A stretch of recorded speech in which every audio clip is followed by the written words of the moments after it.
Michael, Blueprint, and everyone in the room. Make some noise for yourselves. Also, massive shout outs to Phil Haddad, to Arissa. These are guys that I grew up dancing with and seeing, you know, and of course to Anna, Robot Girl, it's good to see you too. And any other old hits that are here. I'm not saying that you guys are old, you know what I mean. So yeah, I've sort of become a bit of a spokesperson a while back, last year, dealing with mental health. And instead of really talking about that, I feel like maybe I'll attack that in a different way. Since coming in here today after a hectic week, you know, it's almost like the last thing I wanted to do, drive through the city, try to find parking, try to spend that money that I don't really have for parking, and all the other vices that I have, you know. And we're here, and I'm so glad that I came because the performances were great. The energy's been awesome. It feels so welcoming. Perhaps it is the vibe that you guys are trying to create here, that we've had such beautiful work shown today. By the way, can I speak for 30 minutes? I'll give you a box of Spam. No, anyway, like, I'm doing all the jokes. I'm doing all the jokes.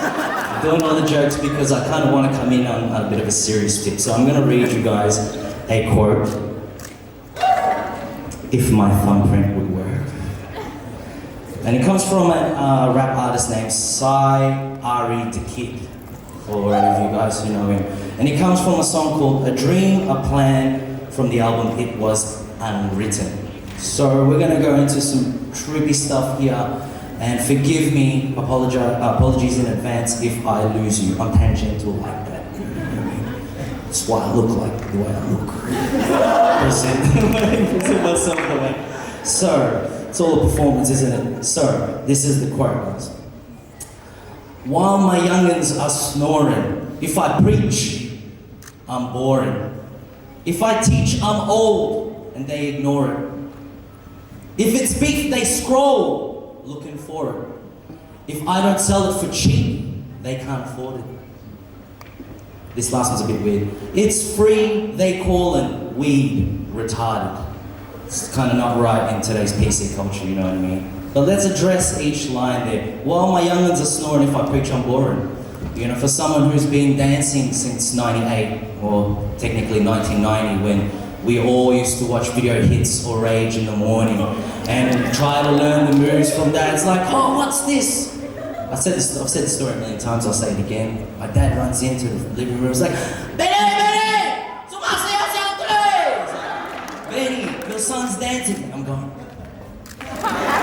trying to do whatever it is. So it was Vanilla Ice, Ice Baby.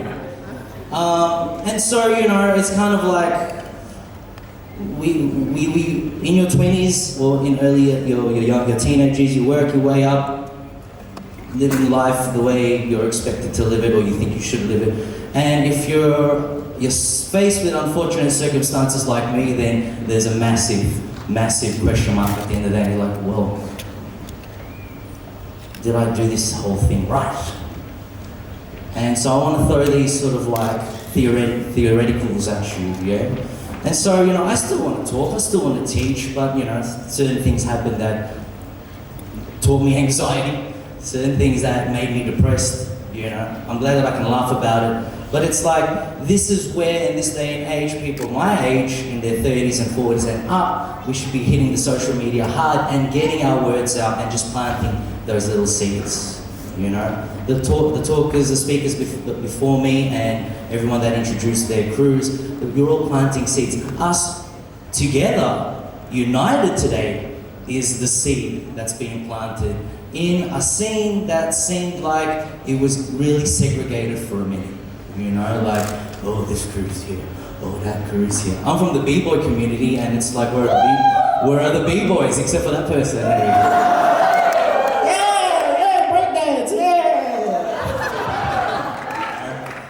But hey, look, the structures are coming into place. I was going to say new millennium, shows my age. Hey.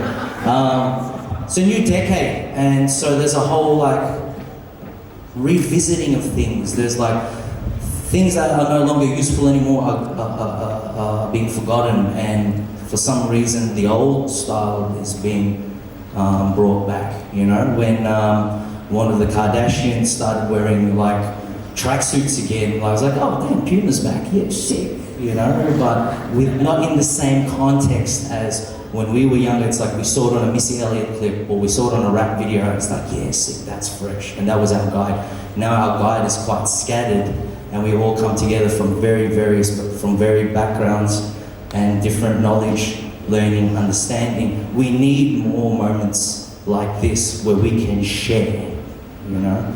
And this is not a criticism on the event, guys, but it's like, wouldn't it be great if after this, everyone just partied and danced together? You know? Yeah, oh, yes. Yeah, I'm sticking around. I should have brought my shoes, you know? Just like, you know, like how it was, you know, when I was growing up, and to the OGs that I looked up to, we saw them dance and perform in a sort of party setting. And that is, you know, essentially one of the things that I want to target here reading this quote. Because if we are going to talk about hip-hop, not that everyone is about hip-hop, but the essence of hip-hop is none of these elements and everything and all the beefs and all these raps and songs, and people get really anal about that kind of stuff. But it's about the party. That is the essence. It is the unity. Yeah? I'll come back to that point later on, so let's continue before I lose you. Okay, if I teach I'm old and they ignore it, again, the social medias, you know, like my work has predominantly gone towards promoting some kind of idea, movement. I'd love for it to become an initiative, but I'm still recovering from this stuff that I've gone through. But I'm noticing, you know, like people are like, are you on TikTok, Lama? I'm like, actually I am. It's just, you know, it's not like I'm 20 or I'm a teenager, I've got all that time to edit myself and look really flashy, you know what I mean? I still do it the old manual way by putting the footage into the computer, adding the effects, etc., you know? And I think even yourselves, yeah, I guess looking online, I'm really just sort of throwing the opposites out as well as what everyone else has said. It's kind of like, there is no definite answer to this kind of art that we do. You know, everyone's experience is going to be different. You're going to go through an incredible run, getting all the way to your certain goal, whereas somebody else has to go through a lot of crap before they can get to that goal, or vice versa, yeah? So again, yeah, you guys might have something that you want to get off your chest, or something you want to show. Put it out there, let it manifest that way. My whole talk is conflicting me right now. The old school me tells me, no, don't put your stuff up online because other people are going to copy you. People are going to bite your stuff. You're not going to be able to use that material to teach. This is right, that's right, exactly. We used to do that heaps. Biters. And look at people like that. Like, we're so toxic. And I'm kind of glad that's kind of gone, you know. But we also need to apply as much more smarter individuals in this day and age that, hey, hang on a second, yes, that is somebody's intellectual property, let's at least acknowledge them for it. Yeah? You know, these are really, really important things. I'm planting the seeds because you don't want to hit 36 and end up looking like me, kneeling in front of people talking about it. No, it's good. It's thank you. You see how conflicted I am as a person. Alright, now let's go. If it's beef, they scroll looking for it. Real beef, guys. It's not something you want to be a part of, yeah? Like everyone loves, not saying that anyone here doesn't seem like the crowd that's involved in that, but in the b-boy community, good lord, people just want to punch on all the time. And it's like, that's the whole point why we battle, is so that we don't punch on. And then dudes here don't punch on anyway. So then it's just this weird, like, I hate that event, or I hate that guy because he's part of MZK, and you know, Green Tech poured water over this whacker in Singapore. No. And then it's like, yeah, but I'm not Green Tech, bro. And I have to look at him with puppy eyes. I can be your friend too. You know, it's like, but that kind of beefy energy, I get it. Especially very hyper masculine individuals. Or if you're in the crowd, shout out to the Crumpers who represent that really well, you know? It's like, you cannot deny how you really feel inside. You know, if you're, for the, I guess the majority of the people in the crowd are older, if you're a very sexualized person, you know, if you suppress that, that's not healthy.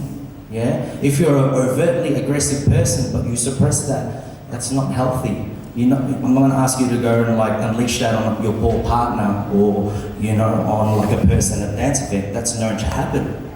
But maybe you need to exert yourself more or take martial arts classes or something where you can transmute that energy. Yeah? Okay, it's probably flying over. That's all good. Just watch the rerun on YouTube. Okay, if I don't sell it for cheap, they can't afford it. So let's talk about that, let's address that. We need to address the spending culture here. Yeah, things are very expensive in Australia, I get it, you know, like, I'm still used to $5 Macca's meals. You know, like, that's a large meal, you know, and Big Macs were bigger back then, you know what I mean? But that's not how it is anymore. And by the time you've done all your spending, you've paid for your Spotify subscription, your Pro Title subscription, or your Netflix, your new kicks, you can't afford to pay someone that could help you, yeah?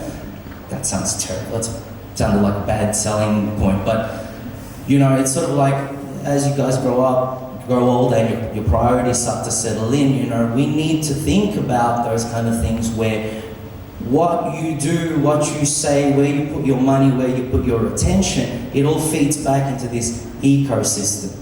And I'm glad that the dance ecosystem still exists here.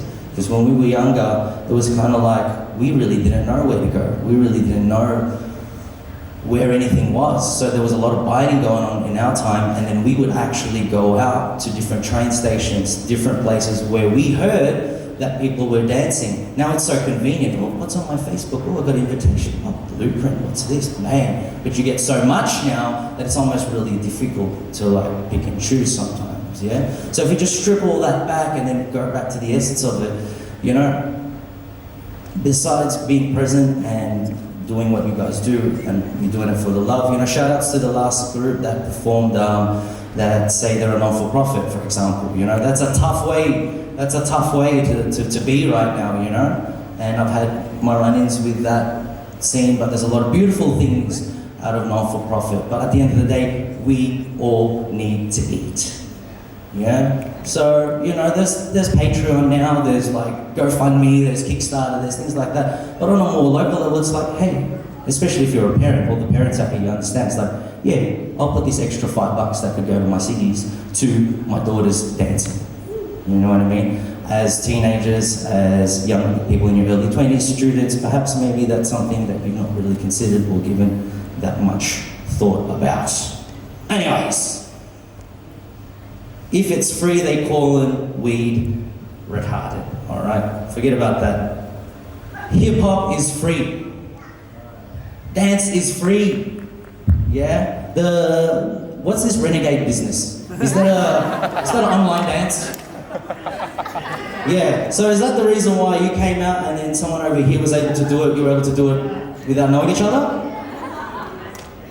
Right? Okay, so like the resources are there. I'm saying really obvious things, I'm sorry. But it's kind of like, if we talk about hip-hop, put it into the context of hip-hop, it's like, well, why don't we just get together and party and have a dance? And you guys are all doing that within your studios, within your training spots, within your places. And I think now in 2020, the idea is that we try and build upon that more so that the community that, let's say, Phil Haddad, Robot Girl, myself, some of you guys as well, all of you guys as well, it doesn't reset again. Because I'm 36, I love dancing, and I'd love to make this my full-time career, but at the end of the day, I still gotta work a normal Monday job, you know? And if breaking is going to the Olympics in 2024, then that might mean something for all the other stars here, yeah? That people are injecting money into this. This could be a full-time vocation, and then your normal mundane job could be considered your casual job. I'm sending out that vision, yeah? Like, hey, you study how many years for a PhD? Boom, you got your job. Lamaroc studies his PhD in hip-hop and breaking. What does he get? Depression. How terrible does that sound? Yeah? No. That's all part and parcel of, you know, the whole psychology. behind these things. And that leads me, and it's a weird segue, excuse my weird sense of humor, but we need to talk about resilience, guys. We need to talk about resilience. I think it's great that today's environment isn't an environment for competition, yeah? And that, you know, a lot of these groups are being formed so that people who are interested in dance feel welcome and come in. That's probably a result of my gen, where we were so staunch and typically Melbourne Australian, where it's like, who's this DC? I won't say the real word, yeah? What the hell is this dude doing here? Oh, this dude's whack, you know? Like, you had to really prove yourself to become part of anything, and it was really hard knock, you know? It wasn't fun at all. And perhaps because of that resilience that we built in the 90s, late 90s, early 2000s, and with the new generation and the internet and whatnot, right? Sorry if I've lost you, try to bring it back all together. That's where that rose has to grow out of the concrete and go, boom. This is a beautiful place. Melbourne's a beautiful place. It's not just a bunch of hard knocks that have closed doors. You know, there's a culture like that in Melbourne. It's like, if you're not part of the crew, you're not in, you know? If you're not part of a certain area, a certain club, you're not in. We need to break those boundaries, yeah? And again, I have to thank the guys for allowing me to be here, because I feel like a sore thumb kneeling here in the middle of the floor, because I'm a B-boy. I'm a B-boy. Where are my B-boys at? Where are my B-girls at? I don't recognize any of those guys. No. But this is the point I'm trying to make. You know, we need to break those boundaries and continue to evolve as a loving community, a loving culture, an open culture that loves to share and loves to share the love. Okay? And I think perhaps, you know, the beauty of this whole expression is it's food for the soul. You know, and I feel like, I'll bring it to a hyper-masculine side. When I feel really aggro because, you know, someone called me a goose, you know, and I'm really sensitive like that, someone called me a goose, bro. I get infuriated. I have to bust a few windmills, I have to rip it, I have to battle. And that's the energy that I need to transmute when I'm up on stage. You know, shout outs to King of Hearts for the dancer there who's, you know, made most of us cry, you know, at that point in time. You know, it's like, this is the strength we have, the strength of this platform, this art, to be able to really express yourself. If you can't get that out, again, it's just gonna ruin you. It'll make you bitter like me. It'll make you like real angry like me. You know, and I didn't realize that. I guess the only reason why I got to that point was because I tried to quit dancing, and I'm telling you all now, when you hit 36, don't quit dancing, please. Yeah? You know, don't quit. Don't quit anything, really. Unless it's super toxic, you know? And in a sense, you know, like, that's perhaps why I ended up receding from the scene, not really being part of the city environment, because I created a toxic environment for myself. Because again, just like Phil had said, all of this stuff happens within you know? And these things that you're doing now, you look back at it and perhaps you'll realize like what this stuff is really teaching you. And it's teaching you to unite and be tethered together under one language or one vibe, or, dare I say, one spirit, yeah? So through that, we can create the right ecosystem, we can create the right infrastructure. People are people, politics will happen, bad events will happen, on top of the good things. And when those bad things happen, instead of us, like it is here, right? In Australia, I mean, it's like, there's junkies at the park, oh, someone's house got robbed, oh, there's a terrorist in the city, I'm not going to the city anymore. Let's take ownership of this. When there is a bad seed, let's build that resilience, because it's from that resilience that we can build the strength and the courage to take this to the next level.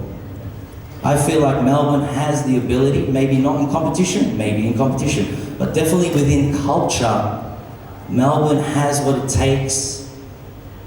It was already happening in terms of our tourism and how people perceive Melbourne. But what about Melbourne dance? What about Melbourne art?